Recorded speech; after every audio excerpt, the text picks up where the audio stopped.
अस्सलाम वालेकुम नाज़रीन। आज पाइथन के इस ट्यूटोरियल में हमने पाइथन स्ट्रिंग के हवाले से बात करनी है, जिसमें हमारे पास यहाँ पे सबसे पहले हम पाइथन बेसिक के जो हमारे पास टॉपिक हैं पाइथन स्ट्रिंग पढ़ेंगे। फिर उसके बाद हमारे पास मॉडिफाई स्ट्रिंग के हवाले से बात करेंगे, जिसके अंदर कुछ फंक्शंस नीचे मैंने दिए हैं।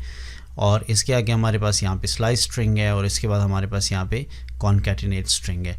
बुनियादी तौर पे ये चार चीज़ें हमारे पास यहाँ पे स्ट्रिंग के अंदर जो है वो पढ़ाई जाती हैं। इन चीज़ों को आज के इस लेक्चर में इंशाल्लाह हम डिस्कस करेंगे।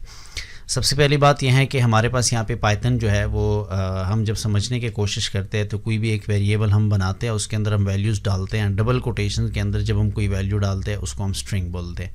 ठीक है जी, जैसे कि यहाँ पे मैंने मास्टर इंस्टीट्यूट जो है वो डाल दिया। अब इस मास्टर इंस्टीट्यूट का मतलब ये होता है कि ये एक स्ट्रिंग वेरिएबल है। इसी तरह अगर आप सिंगल कोटेशंस के अंदर वैल्यू डालते हैं तब भी इसको हम स्ट्रिंग वेरिएबल कह सकते हैं। और इसके अलावा ट्रिपल कोटेशन पे, यानी फर्स्ट डबल कोटेशन फिर सिंगल कोटेशन, ये हम इसको मल्टी लाइन स्ट्रिंग जो है वो कह सकते हैं। जब आप डबल कोटेशंस के अंदर कुछ डालेंगे तो यहाँ पे मैं इंस्टीट्यूट लिख देता हूँ सपोज़। ठीक है जी, इंस्टीट्यूट लिखने के बाद आगे जो है हम आते हैं हंगू लिखते हैं। तो इस तरह हमारे पास डबल ट्रिपल कोटेशंस के अंदर जो कुछ लिखा जाएगा उसको हम मल्टी लाइन स्ट्रिंग जो है वो कह सकते हैं। तो ये हमारे पास बुनियादी तौर पे स्ट्रिंग है। इसको हम यहाँ पे जो है वो प्रैक्टिकल भी डिस्कस करेंगे किस तरीके से इसके ऊपर जो है वो काम किया जाता है। इसको मैं यहाँ से जनाब करता हूँ इरेज़, और इरेज़ के बाद यहाँ से जो है वो मैं स्टार्ट करता हूँ प्रैक्टिकली। इधर आते हैं जनाब, क्लिक करते हैं। मैं यहाँ पे जब कोई वेरिएबल बना देता हूँ इसके अंदर इक्वल टू वैल्यू डाल देते हैं। सपोज़ मास्टर इंस्टीट्यूट डालते हैं तो एक स्ट्रिंग नंबर है, स्ट्रिंग वैल्यू है। जब आगे मैं इसको प्रिंट करने की कोशिश करता हूँ, ठीक है, जो ये प्रिंट भी होगी और इसके अंदर ए को जब हम डाल के स्टोर करेंगे और यहाँ से जब इसको एग्जीक्यूट किया जाएगा तो इसका जो है वो बुनियादी तौर पर रिज़ल्ट भी हमारे सामने जो है वो आता है। और इसके अलावा हमारे पास सिंगल कोटेशन के एग्जांपल अगर आप लें, जिस तरीके से मैं यहाँ पे बी के नाम से वेरिएबल बना देता हूँ तो इधर सिंगल कोटेशंस के अंदर मास्टर इंस्टीट्यूट जो है वो हम लिख सकते हैं। तो आगे इस चीज़ को प्रिंट करने के लिए जनाब एक सिंपल सा तरीका है, प्रिंट फंक्शंस को इस्तेमाल करते हुए इसके अंदर आप बी ऑप्शन का या बी वेरिएबल का यूज़ करेंगे तो एग्जीक्यूट करने के बाद देखिए मास्टर इंस्टीट्यूट सिंगल कोटेशंस के अंदर भी यहाँ पे जो है वो आपके पास आ रहा है। इसके आगे हमारे पास यहाँ पे ट्रिपल कोटेशंस की बात है। जैसे कि मैं सी के नाम से एक वेरिएबल बनाता हूँ, सबसे पहले मैं डबल कोटेशन का यूज़ करता हूँ, उसके अंदर मैं सिंगल कोटेशंस का 2 टाइम यूज़ करता हूँ। आगे आकर यहाँ पे सपोज़ मैं सबसे पहले यहाँ पे आता हूँ, सपोज़ लिखता हूँ मास्टर, फिर नीचे आके मैं यहाँ पे लिखता हूँ इंस्टीट्यूट, फिर नीचे आता हूँ यहाँ पे मैं लिखता हूँ हंगू। अब यहाँ पे 3 डिफरेंट लाइंस के अंदर मैंने एक वेरिएबल बना दिया है। उसके अंदर जो है वो 3 लाइंस मल्टी लाइन जो है वो हमने स्ट्रिंग डाल दी है। जब हम यहाँ पे करेंगे प्रिंट और सी यहाँ पे हम लिख देते हैं और इसके बाद जब इसको हम एग्जीक्यूट करेंगे तो देखिए मास्टर इंस्टीट्यूट हंगू जो है वो यहाँ पे नज़र आ रहा होगा। तो बहरहाल ये होता है हमारे पास 3 मुख्तलिफ़ किस्म के बुनियादी तौर पर स्ट्रिंग। और स्ट्रिंग के अंदर फिर हमारे पास यहाँ पे मॉडिफाई स्ट्रिंग हमारे पास है, जिसके अंदर हमारे पास यहाँ पे 3 डिफरेंट बल्कि 5 डिफरेंट फंक्शंस हैं। इन 5 फंक्शंस को इस्तेमाल करने के लिए हमारे पास यहाँ पे जो ऑप्शन मौजूद है, सबसे पहले मैं यहाँ पे एक स्ट्रिंग यहाँ पे बना देता हूँ सिंगल और डबल कोटेशंस के अंदर मास्टर, स्मॉल लेटर के अंदर कर देते हैं। सॉरी, इधर आते हैं जनाब, मैं यहाँ पे प्रिंट के अंदर लिखता हूँ ए डॉट अपर।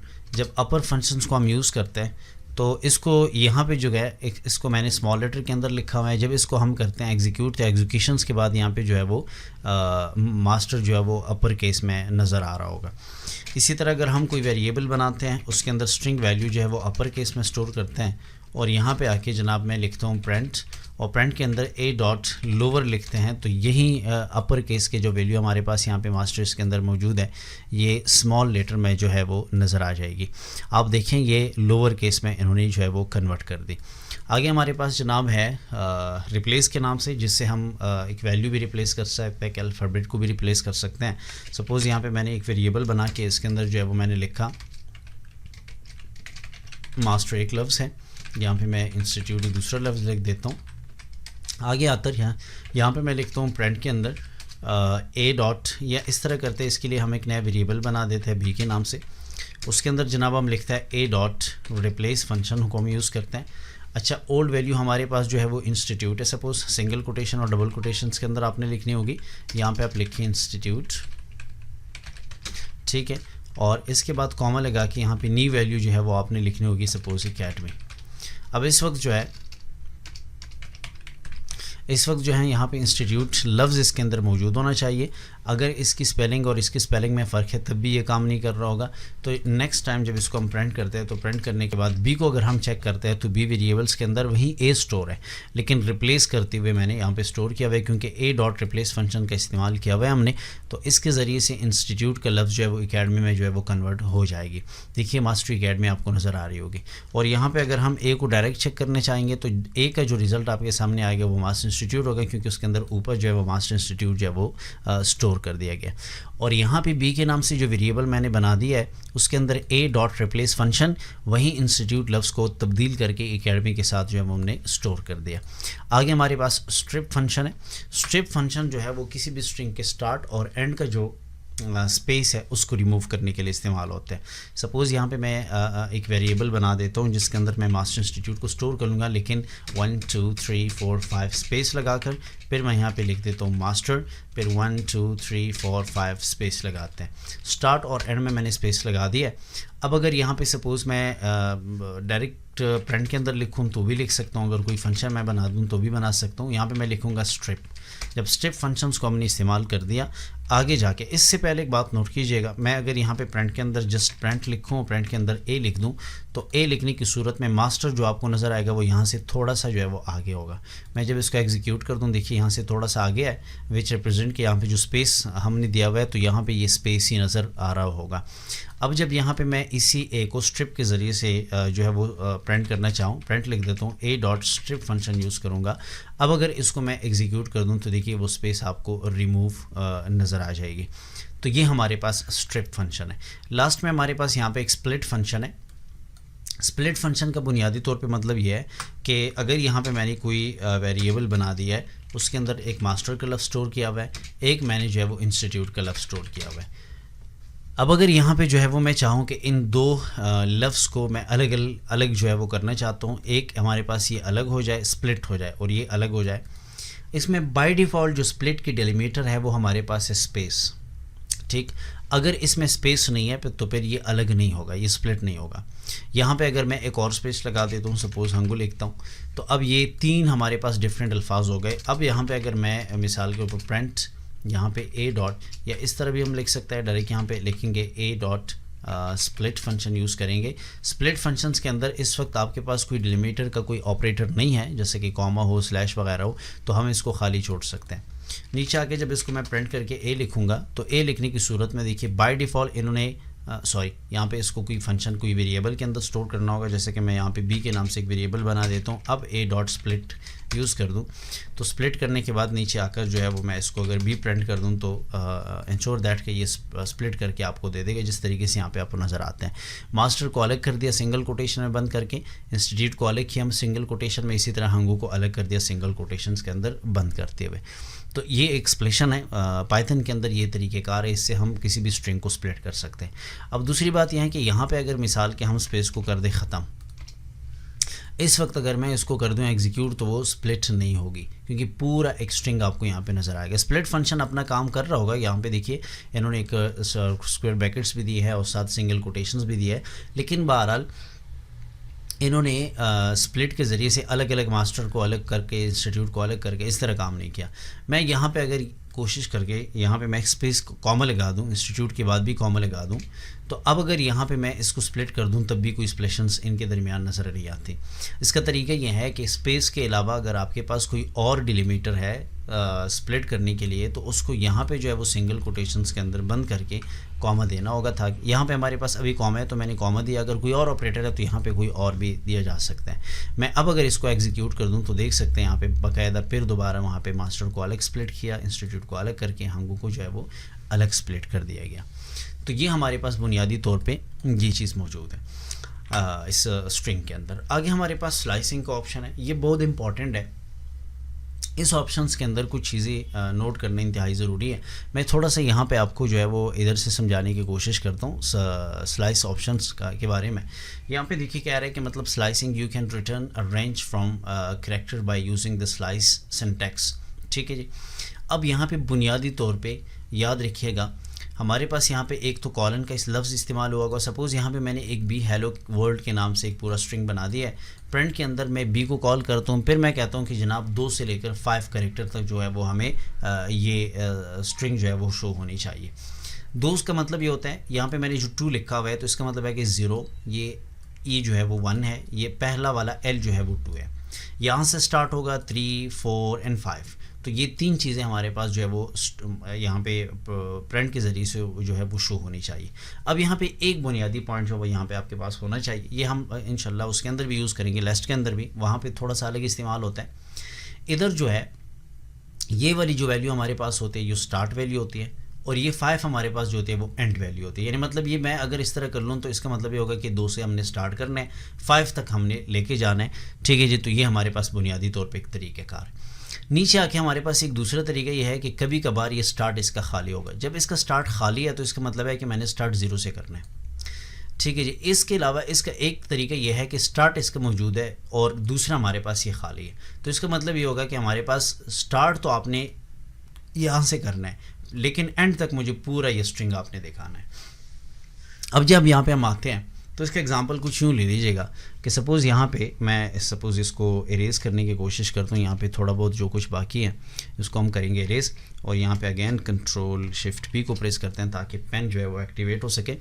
अब यहाँ पे सपोज़ मैंने एक स्ट्रिंग बना दिया है, ये सपोज़ यहाँ पे लिखते हैं ए इक्वल टू, इधर मैंने लिखा मास्टर, और इसके साथ यहाँ पे मैंने लिखा इंस्टीट्यूट, या इंस्टीट्यूट लफ्ज़ नहीं लिखती, कोई ज़रूरत नहीं है, मैं यहाँ पे इसको मिटा देता हूँ। इधर जो है वो मैंने स्ट्रिंग को करना है क्लोज। अब यहाँ पे अगर मिसाल के ऊपर मैं चाहूँ कि इधर मैं प्रिंट ले लूँ, अब प्रिंट लेने के बाद यहाँ पे जो है वो मैं ए लिख देता हूँ, साथ स्क्वायर ब्रैकेट करता हूँ। स्क्वायर ब्रैकेट के अंदर जनाब मैंने लिखना है कि कॉलन सेमी कॉलन दरमियान में यूज़ करना है, और यहाँ पे जनाब मैंने स्क्वायर ब्रैकेट को क्लोज़ करके राउंड ब्रैकेट भी क्लोज़ करना है। अब यहाँ पे जो वैल्यू आपने डालनी है वो स्टार्ट वैल्यू होगी। मैं कहाँ से स्टार्ट करता हूँ? अगर आप यहाँ से 0 से स्टार्ट करते हैं तो कुछ लिखिए ना, ज़रूरत ही नहीं है कुछ लिखने की। अगर आप 1 से स्टार्ट करना चाहते हैं, 1 का मतलब यहाँ पे ए है, मैं यहाँ पे अगर 1 लिखूँ तो इसका मतलब ये होगा कि आपका ये 0 है इंडेक्स नंबर, ये 1 है, ये 2 है, ये 3 है, ये 4 है और ये 5 है। टोटल मास्टर के अंदर 6 कैरेक्टर्स मौजूद है। 0 से जब आप स्टार्ट करेंगे तो 5 तक ही आएगी। अब 1 जब आपने यहाँ पे लिखा, मैं चाहता हूँ कि ये 4 तक आ जाए, तो इसका मतलब यह है कि 1 2 3 4। तो ये नीचे हमारे पास यहाँ पे जहाँ पे मैंने लाइन जो है वो लिखा हुआ है, तो यहाँ से ए से स्टार्ट होकर तो ASTE, यहाँ पे ये ओ नहीं है, देखिए ई है, तो ये ई तक जो हमारे पास यहाँ पे अल्फ़ाबेट्स है ये सारे आपको प्रिंट होके नज़र आ जाएंगे। तो ये हमारे पास एक स्प्लिट करने का तरीका है। दूसरा हमारे पास स्प्लिट का अंदाज़ ये है कि यहाँ पे अगर मिसाल के ऊपर मैं लेता हूँ प्रिंट, और इधर जनाब हम लिखते हैं ए के आगे हमने लिखना है स्क्वायर ब्रैकेट्स, यहाँ पे कॉलन्स, और इधर जो है अगेन स्क्वायर ब्रैकेट्स फिर राउंड ब्रैकेट्स। अब यहाँ पे अगर इसको हम छोड़ते हैं खाली, और इधर जनाब मैं लिखता हूँ 4, तो इसका मतलब ये होगा कि इस सूरत में यहाँ पे जो मास्टर लफ्ज़ जो है वो लिखा हुआ है, तो स्टार्ट 0 से हो गया यहाँ से 4 तक। अब यहाँ पे 0 1 2 3 4, ठीक है जी। तो ये हमारे पास ई तक जो है पूरा डेटा जो है वो आपके पास शो होगा। आर जो है वो यहाँ पे शो नहीं होगा क्योंकि आपने 4 जो है वो दिया हुआ है। इसी तरह अगर हमारे पास यहाँ पे प्रिंट का मिसाल यहाँ पे हम लेते हैं, यहाँ पे ओपन ब्रैकेट के बाद ए लिखते हैं, स्क्वायर ब्रैकेट लिखते हैं, कॉलन लिखते हैं, फिर यहाँ पे स्क्वायर राउंड ब्रैकेट करते हैं। यहाँ पे अगर हमने स्टार्ट देना है, सपोज़ मैंने स्टार्ट लेना है 2 से और एंड मैंने नहीं देना, तो इसका मतलब ये होगा कि यहाँ पे मास्टर का जो लफ्ज़ लिखा हुआ आपको नज़र आ रहा होगा, तो इस लफ्ज़ के अंदर स्टार्ट तो आपने दिया कि 2 से। अब ये एम हमारे पास 0 है, ये हमारे पास 1 है, ये हमारे पास 2 है। अब इधर से जो है वो स्टार्ट होगा एंड तक। तो ये जो हमारे पास STER लास्ट के कुछ करेक्टर्स है ये आपके पास असल में नज़र आएंगे। अब इसका एग्जांपल अगर हम यहाँ पे लेने की कोशिश करेंगे, सिंपल सी बात है, मैं इसको जल्दी से मिटा देता हूँ। ये फिर यहाँ पे कोड हमने करना है जी। अच्छा, इसके बाद हमारे पास यहाँ पे जनाब हमने आना है, ठीक है, क्लिक करके इधर जनाब हमने स्टार्ट लेना है। सबसे पहले एक करेक्टर से, मैं शुरू से सिर्फ मास्टर के ऊपर एग्जांपल करूँगा, आप जितना चाहे कर सकते हैं।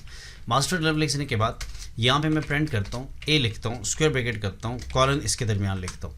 अच्छा, स्टार्ट की वैल्यू जो हमारे पास होगी वो मैं करता हूँ 0, या सबसे पहले मैं करता हूँ 2, और एंड जो है वो मैं करता हूँ suppose 6 is not here but 4। अब यहाँ पे जनाब 2 हमारे पास यहाँ पे S है, फिर हमारे पास 3 ये है, 4 ये है, तो होना चाहिए कि ये 3 लफ्ज़ हमारे सामने यहाँ पे आ जाए। मैं जब इसको एग्जीक्यूट कर दूँ, एग्जीक्यूट करने के बाद आप देखें, और सॉरी इसमें ये बात याद रखना ज़रूरी है कि ये लास्ट का जो करेक्टर है वो शो नहीं होगा। ये यहाँ पे मैं भूल गया, क्योंकि इसके अंदर जो लास्ट करेक्टर यानी मतलब ये कि 2 यहाँ से स्टार्ट होगा और फिर ये 3 होगा, ये हमारे पास 4 है ई वाला, which is not show and the output, ये आपके पास डिस्प्ले नहीं होगा आउटपुट के अंदर, क्योंकि यहाँ पे लास्ट करेक्टर की ये पाइथन के स्लाइस के उसूल है, ये हम लिस्ट के अंदर काफ़ी तफसील से फिर वहाँ पे भी हमने पढ़ने हैं। अच्छा जी, अगर आपने इस ई को दिखाना है तो यहाँ पे आप लिखेंगे 5 लिखने के बाद जनाब ये आपको नज़र आ जाएगी STE। 5 का ये देखिए 0 1 2 3 4 5 है, लेकिन अगर आपने R भी साथ में लाना है तो यहाँ पे आपने लिखना है 6। बहरहाल अब इसके बाद यहाँ पे जनाब मैंने करना ही है कि अगर हम चाहे कि यहाँ पे मैंने स्टार्ट वैल्यू देनी ही नहीं है, ठीक है जी, इसको मैं यहाँ से करता हूँ डिलीट और स्पेस लगा देते हैं। यहाँ पे मैं करता हूँ जनाब कि मुझे 6 तक चाहिए। अब 6 तो मास्टर R तक है, मैं जब इसको कर दूँ एग्जीक्यूट तो पूरा मास्टर लफ्ज़ आपको नज़र आएगा, क्योंकि यहाँ पे 0 से स्टार्ट 1 2 3 4 5 6 तक है, तो पूरा का पूरा वो स्ट्रिंग जो है वो आपको नज़र आ जाएगी। अगर यहाँ पे मैं करता हूँ 4 तो 0 से स्टार्ट होगा, ये वैल्यू हमारे पास T तक आएगी, क्योंकि 0 1 2 3। अब आप समझ रहे होंगे कि T जो है वो तो 3 नंबर पे आता है, क्योंकि स्टार्ट जो है वो 0 से होता है, तो इस वजह से ये 3 नंबर पे ये वैल्यू जो है वो आपके सामने पेश कर दी जाएगी। और इसके बाद हमारे पास लास्ट वन, अगर यहाँ पे शुरू में मैं कोई वैल्यू लिखूँ, सपोज़ मैंने स्टार्ट लेना है 2 से और ये मैंने जनाब कुछ देना ही नहीं है, तो इसका मतलब ये है कि यहाँ से 0 1 2 ऐसे आपने स्टार्ट लेना है, आखिर तक ये सारी चीज़ें आपको आपके सामने जो है वो नज़र आ जाएगी। तो ये हमारे पास असल में स्लाइसिंग के अंदर बुनियादी तौर पे ये 3 चीज़ें हैं, दोनों वैल्यू डाल दे, स्टार्ट वैल्यू छोड़ के आखिर वाला डाल दे, तो स्टार्ट छोड़ दिया तो इसका मतलब यह है कि शुरू से बिल्कुल स्टार्ट होगा, यानी यहाँ से, और अगर आपने स्टार्ट वैल्यू जो है वो छोड़ दी और आखिर छोड़ दी, तो इसका मतलब है कि स्टार्ट आपने इस वक्त यहाँ पे 2 दिया है, तो यहाँ से लेकर आखिर तक ये वैल्यू जो है वो आपके सामने आ जाएगी। लास्ट हमारे पास कॉन्कैटिनेट स्ट्रिंग है। याद रखिए कॉन्कैटिनेट स्ट्रिंग के लिए हमने इस्तेमाल करना है प्लस सिंबल, ये वाला चलाम। इस प्लस सिंबल के ज़रिए से जिस तरीके से हम 2 वैल्यू को ऐड कर सकते हैं, यहाँ पे हमने 2 स्ट्रिंग भी ऐड करने हैं। इक्वल टू यहाँ पे मैं लिखता हूँ सपोज मास्टर, ये अलग स्ट्रिंग B के नाम से एक और स्ट्रिंग बना देते हैं, यहाँ पे लिखते हैं इंस्टीट्यूट। अब ये 2 स्ट्रिंग बनाने के बाद C के नाम से मैं एक स्ट्रिंग बना देता हूँ, A लिखता हूँ, प्लस लिखता हूँ, B लिखता हूँ। आप समझ रहे हैं कि यहाँ पे तो वैसे प्लस हो गया जिस तरीके से हम मैथमेटिकल वैल्यू को प्लस करते हैं, कोई बात नहीं, ये स्ट्रिंग वैल्यू को जो है वो कर देते हैं, इसको ये कॉन्केटिनेट समझ लेते हैं। मैं जब क्लिक करता हूँ तो ये मास्टर और इंस्टीट्यूट नज़र आ जाएगा। इनके दरमियान अगर आपको स्पेस चाहिए तो 2 तरीके हैं, एक यहाँ पे एक और प्लस ऐड कर दें, यहाँ पे सिंगल कोटेशंस को या डबल कोटेशंस को इनके दरमियान ऐड कर दीजिएगा और इसके बाद स्पेस लगा दें, तो यहाँ पे इनके दरमियान स्पेस भी आ जाएगी मास्टर और इंस्टीट्यूट के दरमियान। अच्छा, इसके बाद हमारे पास यहाँ पे अगर आपने इधर करना है प्लस, तो प्लस करने के बाद यहाँ पे स्पेस अगेन ख़त्म हो जाएगी। एक तरीका यह है कि मास्टर का आखिर, ये मास्टर के बिल्कुल आखिर में आपने यहाँ स्पेस ऐड करना है, या जनाब आपने इंस्टीट्यूट के स्टार्ट में स्पेस ऐड करना है, तो 2 तरीके तकरीबन सेम है, तो यहाँ पे भी स्पेस जो है वो ऐड हो जाएगी। तो पूरा स्ट्रिंग जो है वो हमने पढ़ने की कोशिश आज की इस क्लास में की, तो मैं कोशिश करूँगा कि इसी तरह शॉर्ट क्लासेस जो है वो आपके लिए प्रोवाइड कर दूँ, क्योंकि लंबे लेक्चर्स जो है वो फिर थोड़ा सा बोरिंग होते हैं।